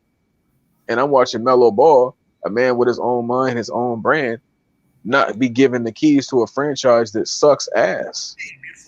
You know what I'm saying? That franchise has nothing to offer you but LaMelo Ball. The best thing they could offer you in the past decade was Kemba Walker, a 5'10" nigga with injury-prone, little-ass knees. I don't know what the fuck his problem is, but it wasn't the cream of the crop. You finally get you a 6'7" unicorn, superstar swag. You get you some LA kid in the mind playing for a trash ass organization like that, and he willing to ride and die for you on the court. And for some politics, we got this man sitting on the bench playing in a system that don't work. I use the Suns as an example. They had to fire their coach. They brought in Monty Williams because the Suns have been a dookie team for a decade plus. The fact that Monty Williams came in and in that bubble went undefeated, that immediately said, we can trust this man. There is nothing about Charlotte that has ever gone 8 games with no losses since they implemented this quote system. And somehow they still trying to make it seem like it's something that it's to be believed in. You know what I'm saying? Like, I could see if it was like OKC. Let's use OKC, for example. They traded for Shai Gilgeous. Shai Gilgeous is the man out there. Like, let's keep it real. People ain't talking about Shai, but Shai is out there getting them fucking shots up. Even though they talking about Josh Giddey trying to, big him up, Australian nigga, all types of shit. But Shai Gilgeous is a superstar for OKC. He ain't no superstar in the league yet, but he definitely has a level of production where that team is going to invest big money into him, and they're going to commit themselves to him. And he plays good basketball. So the fact that the Hornets literally see the shape of the league, we see the shape up of the league. Everybody is committing to young stars that are taking their franchises to the next level. And the Hornets are still talking about some goddamn Gordon Hayward, Terry Rozier, Plumlee, Miles Bridges. He cool, but he, even though he a rapper nigga, that's not ain't nothing gonna compare to the superstardom of LaMelo Ball. And it's just, I don't know what the real process of what's going on, because everybody's speaking on speculations at the end of the day, but it's not some good shit. That's what I can say. Even if I don't have the proper words for you, I can still see it with my common sense and understand this ain't right. And something got to change. And we're going to need a bunch of YouTube niggas, a bunch of reporter niggas, a bunch of fans. It's going to need to be a bunch of everybody to come together. And if we going to ride for either Melo Ball or just people who want to see the Hornets play the right basketball, it's going to take a lot of people, because this is going right downhill right now. This team is headed to be what they used to be, 12th, 13, 14 seed team, and waste away talent. We watch the Hornets get lottery picks every year, and them niggas become nothing. That shit is sick, man. And I do want to say this, because y'all know me, man. Anybody who in this chat that then sub to me, appreciate you, by the way. We still trying to get that 500. I'm gonna say 500K. We still trying to get those 500 subs, get that community tab. You know what I'm saying? Definitely subscribe to me, youtube.com/Nico Savage. But I was posting the videos, ladies and gentlemen, James Bouknight in the Greensboro Swarm. And I didn't like how James Bouknight played. Nico, talk to the people for like 2 or 3 minutes. I'm about to talk on that James Bouknight shit real quick with Borrego. Talk for like 2 minutes. Yeah, you good. I'm about to watch James Bouknight right now. For anybody that's been following me, you've seen my criticism of James Bouknight, because he a nigga that play with blinders on. He don't know how to pass as a point guard. He get ripped every time in clutch situations. He reminded me of a young Russell Westbrook without the jumping ability and the speed, which is half a monster. He nice, he can score, but it wasn't anything special to me. But what I did find special was when he dropped, what was it, like 20-something points, and he didn't have the ball in his hand. Now that's a special ability. When you can get buckets off catch and shoot, cutting to the basket, and getting straight to your moves and getting buckets, that's when you become a specialist at this scoring shit.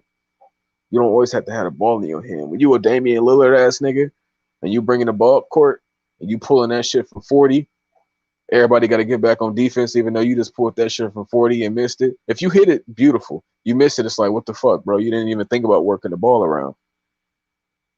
Yeah, and he's young, but that don't mean that he's not stupid. There's a lot of young, stupid people. So what I came to grow with James Bouknight was understanding that they were trying to utilize him in a role he was not good at. He's not a primary ball handler. He's not a playmaker. And he's not somebody you need to trust setting up your offense in his hands. He's somebody that you go to when we need a goddamn bucket. And it's not as the guy who initiates that bucket. You need to, if Lonzo Ball had James Bouknight look like a goddamn monster. Just Lonzo Ball hit him in every spot that he need. All right, let me dare not say this in a disrespectful way, but James Bouknight gives me Jello energy on the low. I only think Jello's better than him because Jello gives me more mental side. I'm a very mental basketball appreciator. Jello has the mental side. James Bouknight has the physical side and the ability side. Of course, Jello, I think, is slightly more talented on the offensive end, except for dribbling. And even that is extremely underrated for Jello. But point being, James Bouknight has an ability to put the ball in the hole at a high clip. And that's always something that's needed in the NBA. And I learned to appreciate that from him. I just didn't like the way they were using him because when he has the ball, he not looking to get nobody else involved. That nigga looking to get himself involved. So I understand his frustrations because he knows what he does well. And they put him in the game for what, 2-3 minutes at a time and pull that nigga right back out as a lottery pick. And as a young man, that's not good for your confidence. That's not good for your legacy. That's not good for your growth in the league. Because what can you become when you know that you're a hooper and you don't get the chance to hoop? That's we'll use a small example. Let's say you have something to add to a conversation. I'm back with you, Nico. Are you good? Let's just say y'all got something to add to a conversation and niggas just keep talking over you. Let's say somebody's trying to look for an answer, right? And everybody keep throwing out their potential answers and what they think going on, but you have the answer. But every time you about to speak, somebody keep cutting you off. And you just going to get a chance. You just say, "Oh, fuck it, then." That's where James Bouknight at. Well, you don't ever see a rookie get to a point where he just say, "It's time to put paws and mitts on my coach." You know what I'm saying? You got to understand what kind of stress that man is under for him to, in his mind, say, "I'm gonna have to slide this nigga on national television as a rookie who can be cut at any time." Yeah, that's wild, man. Yeah, that is crazy. Is that Rave saying why I'm not subscribed to him? Actually, I'm subscribed to Rave. Just so y'all know, and so he know.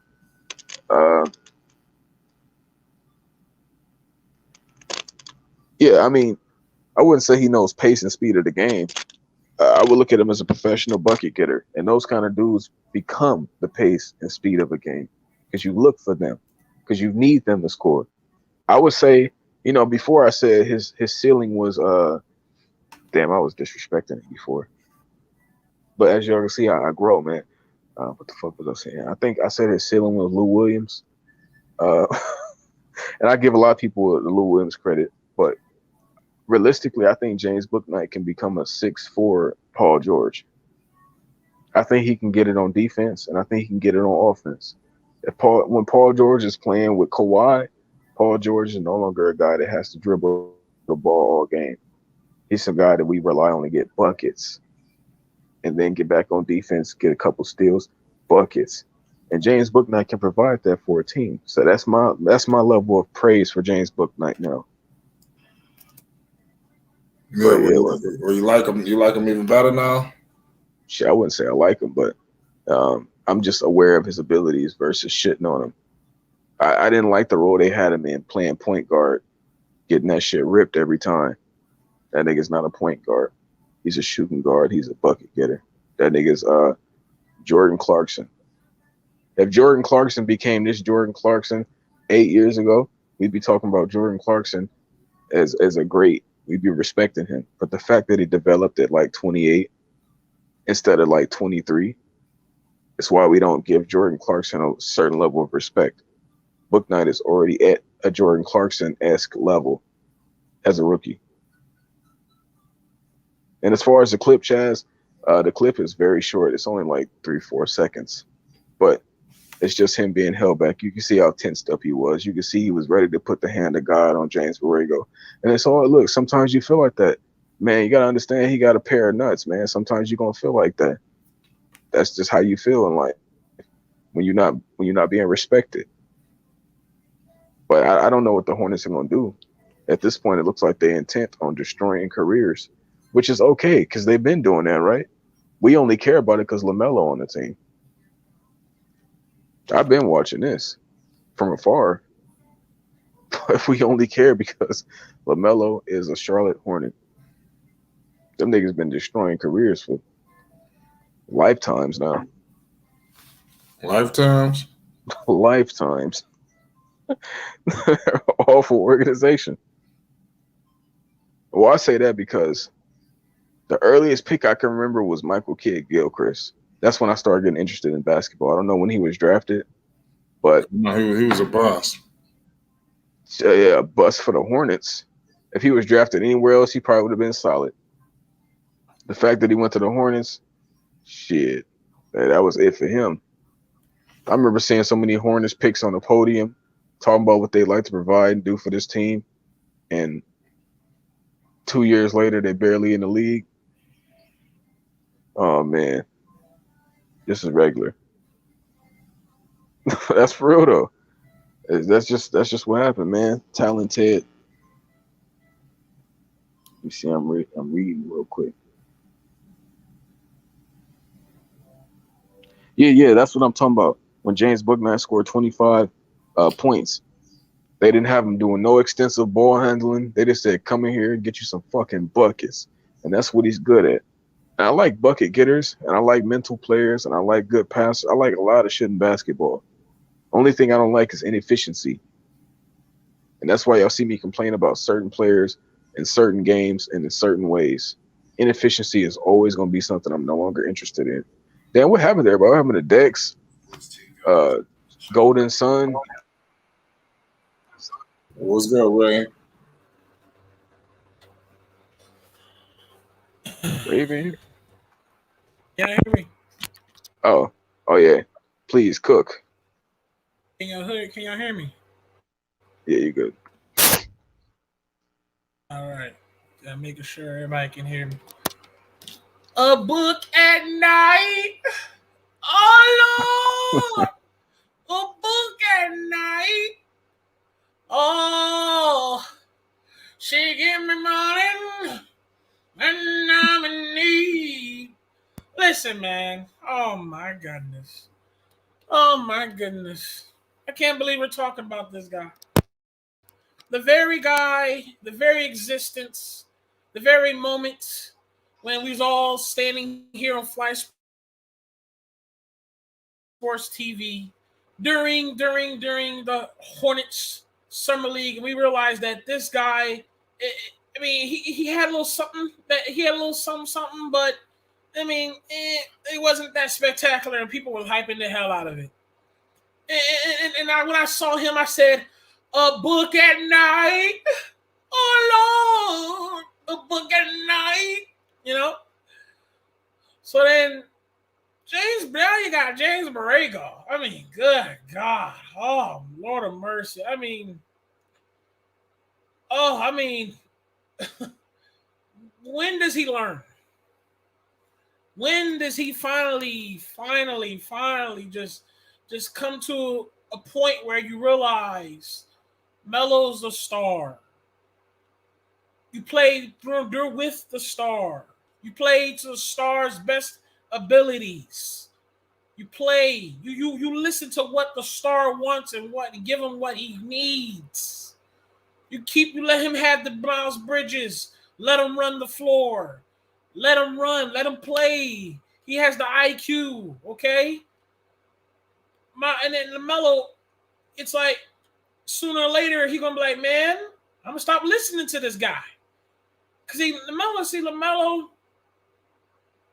Yes, Lamelo goes out on the court and he does what he's gonna do, and he's gonna, no matter what happens, he's gonna rock out, right? We know that about Lamelo. True. But one thing in Lamelo is he's still gonna play organized ball. He's still gonna listen. At the end of the day, he is gonna listen. Even though he may not look like he's gonna listen, he is.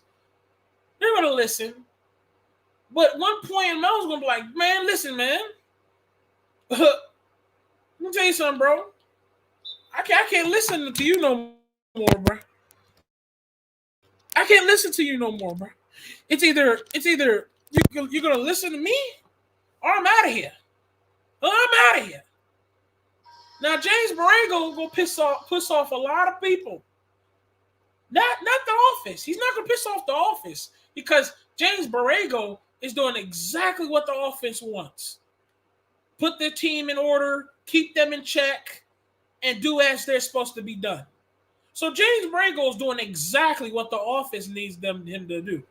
He's not going to piss off the office, but he's going to piss off his players. He's going to piss off the players that want to play man instead of playing zone. He's going to piss off these players that he keeps subbing them out. He keeps subbing out when he needs to be in the game. Especially on moments where the game is flowing well and then you want to stop him. You can't. It's not good to stop a horse, a racehorse like that. Okay, a racehorse be moving, man. Don't stop it and run. Stop and run. It's the same thing with Luke when he had with Lonzo. Don't stop and run him. Don't stop and run him. Either you're on room or move him, man. My apologies. You want to speak on that, Nico? Are you good? I'm here with you. No, I was here. I was just like letting them cook up because I hadn't heard.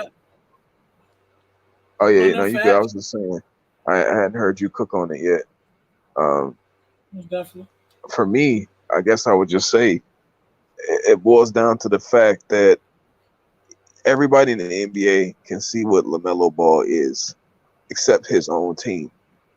I don't know how that works, other than the game within a game, but I'm trying to just hit it from a pure logical standpoint, from a pure mind, and it's nothing that could make anything they're doing justified.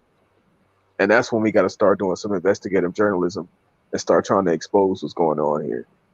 Because any right mind, any fan of basketball, because it was okay when they were shitting on Lonzo. It wasn't, but you know what I'm saying? Like, people wasn't coming to Lonzo defense because at that time niggas was only trying to hurt LeVar Ball and they wanted to see Lonzo fail. But one thing I can say is it is a lot of Melo stands, but those stands are actually needed to fight this battle. We need somebody to stand up for Melo, and niggas gonna have to come to his defense because this team is gonna try to ruin his career if they get a chance, and they got a chance right now. And if I got a voice to lend, we gonna criticize this team every chance we get. And I do want to know what you think, Flake. About what? The situation? I'm here with you. Well, it's tough. It's tough, man. You talking about that Borrego situation? It's the Hornets right now. Man, I told you, it's an entire shit show. Yeah, I think ever since they found out they didn't get no All-Stars, I ain't gonna lie, I feel like they got their air took out. You know, so it's like they got to regroup, man. They've been disrespected. So they've been overlooked. Look, man, okay. Yes, the Hornets are what? It's the seventh seed. What seed? Yeah. 7th or 6th seed. Okay. We saw the summer league. We saw the preseason. When you look at the Towel Boy and the Water Boy, and you find that more interesting than the Hornets, there's something going on. There's something that's not right. If I see a equipment manager flip the towel, and I found that more exciting than the game, something is not right. I don't think I have to say that again. Hey, man, I don't think I have to say that again. Now, I don't want to disturb y'all too much because some of y'all, Saturday night and you got buzzed up and you get ready to go to bed soon, whatever. I understand. You're buzzed up. Woo! But anyways, the truth of the matter is there's something that ain't right. There's something has to be fixed. And it's sad because you have to step in there and realize.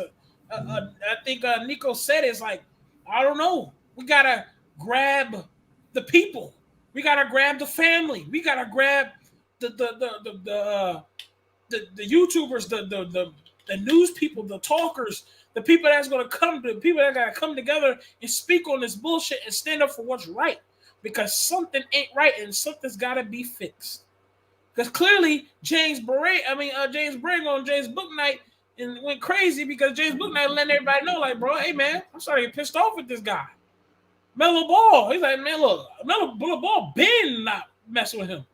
He just Melo Ball is just showing you during the game, look how I play, and you don't see James Borrego holding me back, and I've been fighting against it for a long time. He just letting y'all know he just playing the game. Melo didn't say anything, but he doing stuff. He doing stuff that makes you go, Melo, are you playing against James Booknight's? James Borrego's bullshit. Ding ding ding.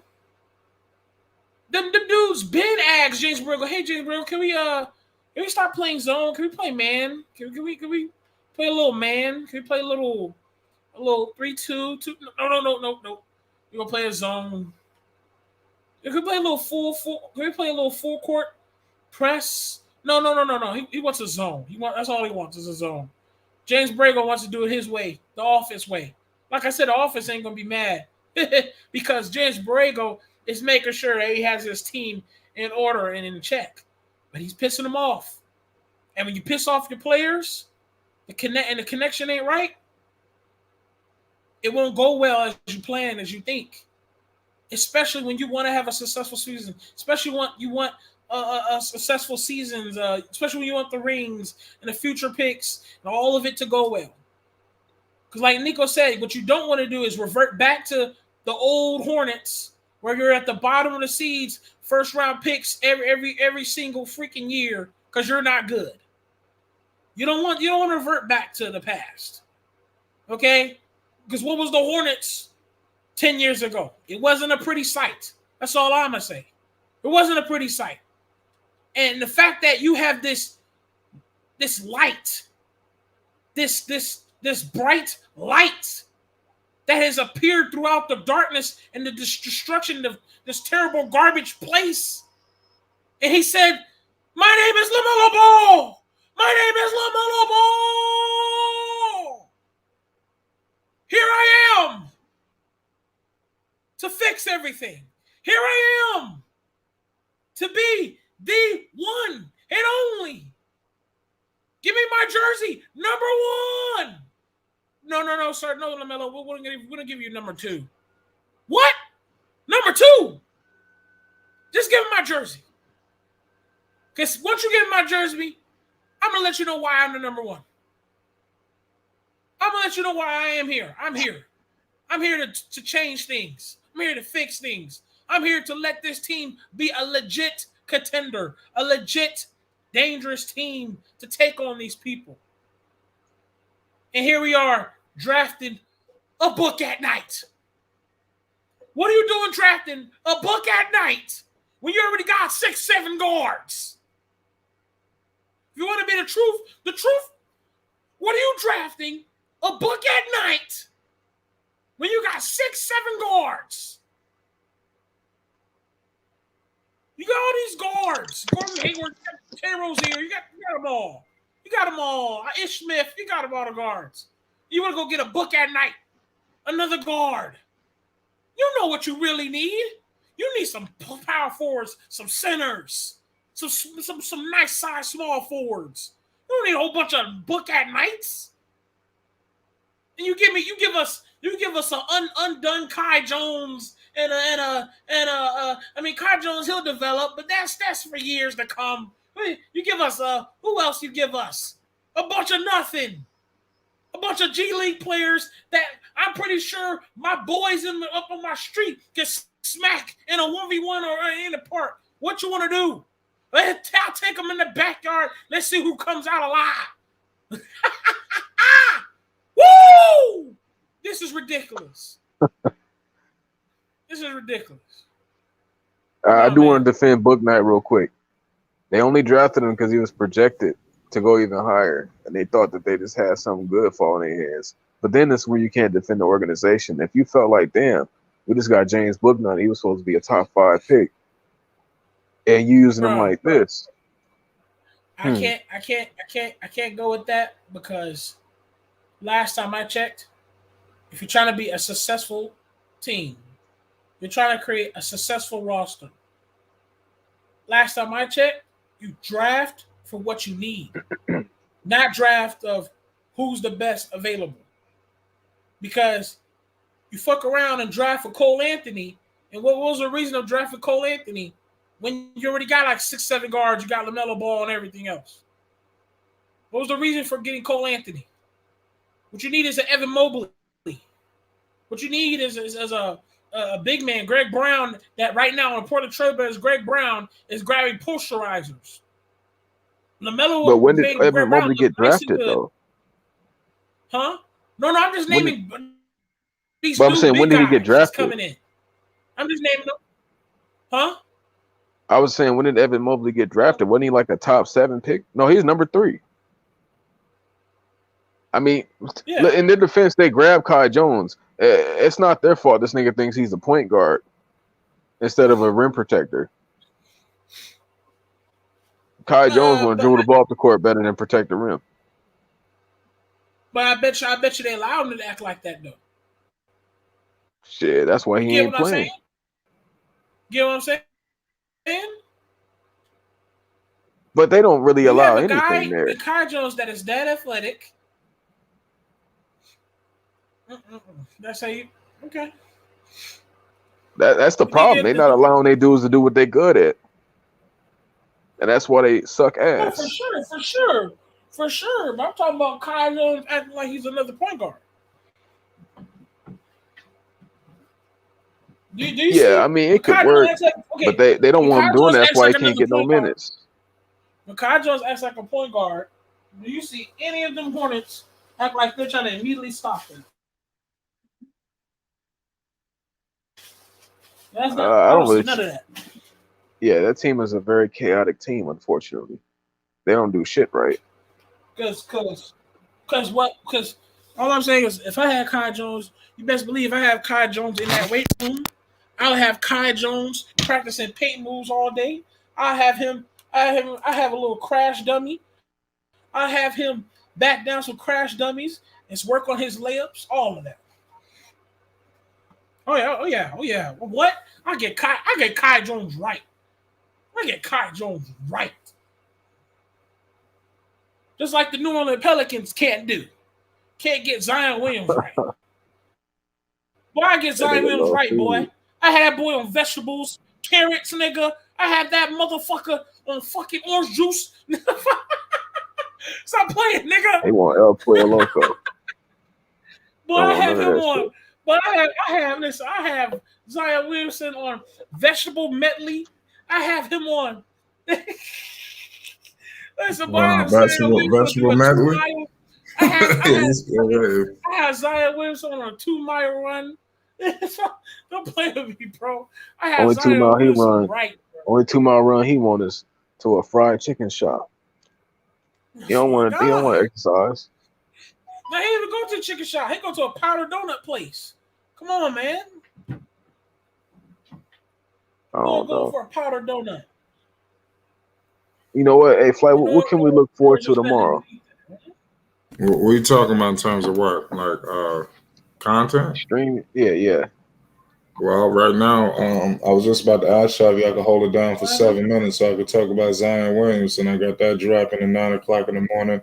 I got Lonzo dropping at 1:30 immediately once we get off of this live. I got Lonzo and Io the Sumo video that's ready. That's already done. That's sitting there, is ready to drop. I just pushed it back 15 minutes. It was supposed to go up at 1:15. We pushed it to 1:30, so we're going to start off with that. 9 o'clock in the morning, we're going to have a Zion Williamson video ready for you. And shit, what's going down tomorrow? I know we got a Bulls game. Is Jello playing tomorrow? Look. We'll have to see. I mean, we going live. I just don't know exactly what we're doing, but I didn't get to that yet. But I got everything ready. I just need to talk for 7 minutes on the Zion Williamson. But what you got something in mind? Hey, I'm low-key tired of shit. I'm glad Ray's cooking. Yeah, you got somebody what you don't want? I ain't gonna front. I'm low key sick right now. I don't know if I got the Rona or something, but I'm low key depleting out here. Yeah. So you jumping on the game tonight? Look. I'm on right now, unfortunately, but I might go to sleep because I feel a little weak out here. I gotta leave. Let me say this before I gotta leave. You know what I'm saying? Shout out to Flight Sports TV, the highest. Nah, that's all. If you, then we about to just shut it down now. It's all good. We'll just shut it down. Book at night, baby. A book at night. Hey, anything else I need to go over? And shout out to the chat niggas. The people that love coming here, man. That's the only way this shit works. Yeah. You're absolutely right, man. We're just gonna keep cooking up for the people. We'll just keep it pushing, man. I'm be on that game in a second too. Let me see. All right, dog. So you take it easy, Nico. So I'll jump on the PS5 and shit. We'll run something. We about to shut it down. Y'all take it easy, man. Everybody hit that like button. And if you're new, y'all came to the right place. Hit that subscribe button. Shout out to J Speed OG. He said 46. Hold on a second. Let me see if you want to politic for a second before we get out of here. He said, LOL Rave got my stomach hurting. Let me see if my man's trying to jump in here real quick. Or just shut it down. J Speed, let me know if you need to politic. Oh. But yeah, Lonzo was caught spotted out there with Kanye West. I don't know if y'all peeped that. You seen that, Nico? Nah, unfortunately. Yeah, it wasn't nothing special. I'm gonna check all that out. Yeah, I ain't gonna make a video on it. I think I'll just be wasting. I wouldn't say wasting time, but I don't know too much about that game. Here go J Speed right here. Yes, please. Shout out J Speed. What's Let me go into the chat. Let me cut it off. I don't know too much about. Yeah, man. I just want to come on and tell you, man, keep doing what you're doing, bro. You be doing a good job. I know you be getting them little cash apps in the back. I be sitting until you 3 o'clock in the morning. You sent it? Yeah, you did send it last time, and I missed it. I was like, what the hell? Yeah, I did check on it. In the don't worry morning. about it, man. I don't need no shout outs, man. When I do what I do, I do. We appreciate your support. Yeah, you know I'm always support y'all, man. Y'all on the real, I'm man. gonna start tagging mine too. Get rid of Niggas some don't know of I'm this damn poor. corporated media and let us take over and tell people what the real is. I just like the way they treated Lamelo as far as the All-Star thing, man. But you know, it is what it is, man. Yeah, I was messed up. Yeah, so you know, hey, next time, you know what I mean? Yeah, you know what I was thinking about though? I wish he hadn't got on that the Rising Star. I don't know. I think that's what he's gonna be playing in that game. But if he hadn't, I would like to see all these brothers to get together. You remember when Living Color did a halftime show for the NFL? They embarrassed the NFL. They had more people watching their halftime show. So that's why the NFL went to this big old Broadway type halftime show. Because the Living Color kicked them in the teeth, man. So, you know, that's what them boys could do if they hadn't hadn't been hurt and stuff like that. They could have did their own thing in halftime. You know what I mean? Because it'd be like a couple of days be boring stuff they be doing it anyway. But anyway, man, I ain't going to hold you up because I know you wouldn't want to get on that PS5. But y'all just take it easy, man. Just keep doing what y'all doing. All right. Shout out to Jay. Shout out Nico. We out of here, man. It's Flight Sports TV, man. Hit that like button and most definitely hit that subscribe button. We out of here. Flight Sports TV, man. That's my dude. I rolls with him. You heard what the man said. It's Flight Sports TV.